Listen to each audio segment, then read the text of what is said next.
వియత్నాంలో ఓ పడవ మునిగిపోయింది.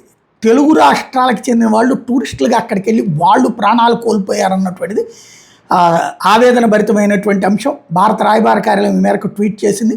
ఓ విషాద సంఘటనలో కొన్ని గంటల క్రితం వియత్నాంలోని పూక్వాక్ ద్వీపం సమీపంలో పలువురు భారతీయ పర్యాటకులతో ప్రయాణిస్తున్న పడవ బోల్తాపడింది.